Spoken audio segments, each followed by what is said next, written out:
పరిస్థితి ఘోరం. ఇప్పుడు ప్రపంచ దృష్టంతా బంగ్లాదేశ్ మీదనే ఉంది. అక్కడ కొన్ని రోజులుగా ప్రభుత్వానికి వ్యతిరేకంగా జరుగుతున్న ఆందోళనలు తీవ్ర స్థాయికి చేరుకున్నాయి. ప్రధాని షేక్ హసీనా తన పదవికి రాజీనామా చేయడమే కాక దేశం విడిచి వెళ్లిపోవాల్సిన పరిస్థితి తలెత్తింది. ఇండియాకు మంచి ఫ్రెండ్ గా పేరున్న హసీనా ప్రస్తుతం ఢిల్లీకి చేరుకొని అక్కడే ఓ రహస్య ప్రదేశంలో ఉన్నారు. ఆమె బ్రిటన్ కు వెళ్లాలని అనుకున్న ఆ దేశం ఇప్పుడే ఇక్కడికి రావద్దని చెప్పడంతో ఢిల్లీలోనే ఉంటున్నారు.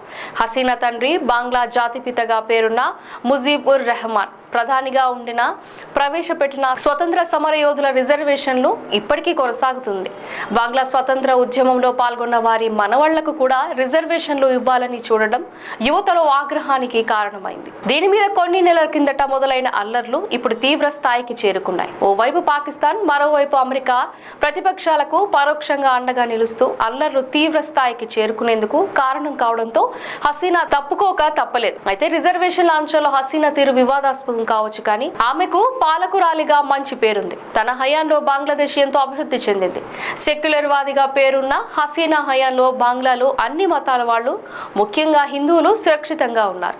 కానీ ఇప్పుడు ఒక్కసారిగా పరిస్థితులు మారిపోయాయి. ప్రధాన ప్రతిపక్ష పార్టీ నేతలకు మత ఛాందస వాదాలుగా పేరుంది. వారికి ఉగ్రవాద సంస్థలతో సంబంధాలున్నాయి. హసీనా వైదొలగాలనే బంగ్లాలోని మత ఛాందసుల వాదులు చెలరేగిపోయారు. హిందువుల ఇళ్ల మీద దాడులకు తెగబడ్డారు.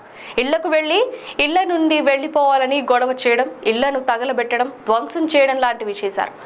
ఆలయాలను కూడా ధ్వంసం చేస్తున్నారు. అంతేకాక హిందువులను రోడ్ల మీదకి తీసుకొచ్చి తీవ్రంగా హింసించి చంపుతున్న దృశ్యాలు కూడా సోషల్ మీడియాలో వైరల్ అవుతున్నాయి. ఏ కారణంతో హసీనాను పదవి నుంచి దించినప్పటికీ బంగ్లా మున్ముందు మత మౌన్యానికి వెళ్లబోతుందని, అక్కడ పరిస్థితులు పాకిస్తాన్, ఆఫ్ఘనిస్తాన్ తరహాలో మారబోతున్నాయని, ఇకపై అక్కడ హిందువులు బతకడం చాలా కష్టమేనని అభిప్రాయాలు వ్యక్తమవుతున్నాయి.